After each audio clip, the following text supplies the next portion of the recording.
Greetings and salutations, everyone. That noise is guinea hens over there, so ignore that. Today, I just finished washing the MX 6000 here, and I noticed that we get a bit of a different color on the part that's always hitting the sun versus not. And this doesn't have a clear coat, so it's pretty much completely unprotected from the sun. So I wanted to put this on there. So I want to show you how that works.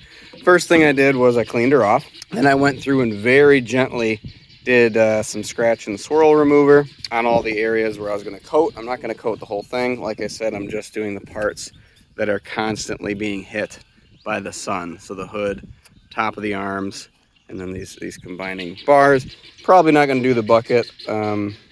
I might do the tip of the bucket. So like I said, first thing I did was a scratch and swirl remover, and that exposes all of the darn scratches.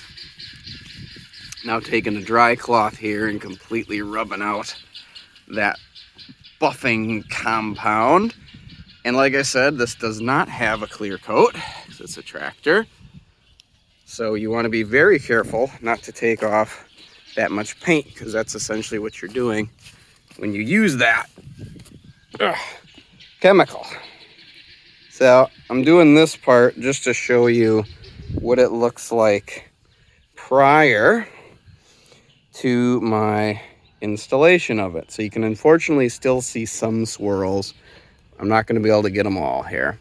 That ceramic will also help protect it from the sun and or getting scratched, and then I'll just have to reapply it every year, it looks like. I'm also going to do those tips of the grill guards. I'm hoping the dullness comes through on the camera, but I guess we'll see how well that stuff does, the ceramic coating does here. So I'm going to apply it. Be right back. All right, here she is after the application.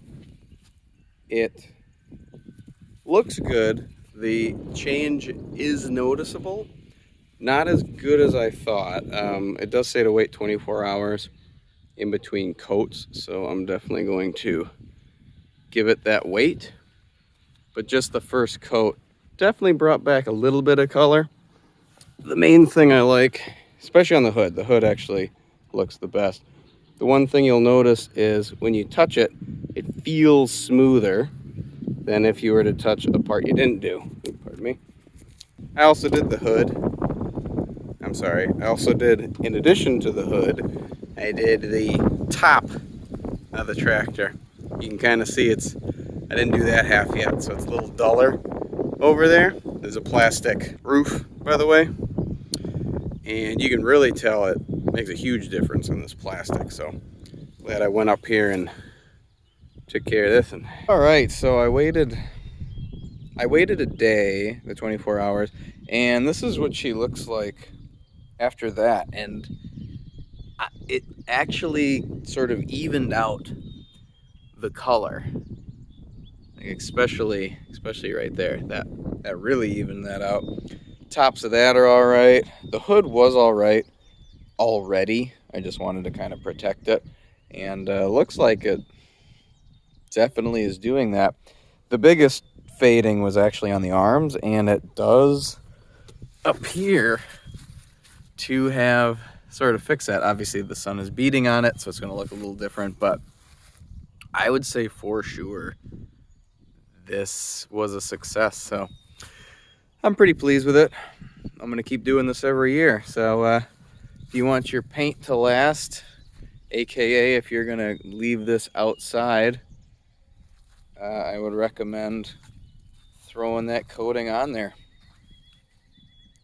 It actually did help to revitalize the dulled areas. So yeah, I'd say go for it. All right, till next time, I'm the ill-informed human. Goodbye.